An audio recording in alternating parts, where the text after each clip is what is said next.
Iran-Israel तणावामुळे महाराष्ट्रात LPG गॅसची मोठी टंचाई निर्माण झाली आहे.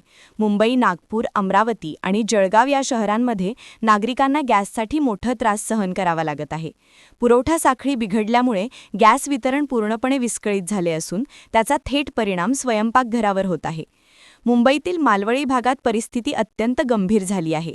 लोक रात्रीपासूनच रांगा लावत आहेत. काही ठिकाणी सिलिंडर चोरी होऊ नयेत म्हणून ते साखळदंडाने बांधून ठेवले जात आहेत. गॅस न मिळाल्याने नागरिकांनी रस्ता रोको आंदोलनही केले.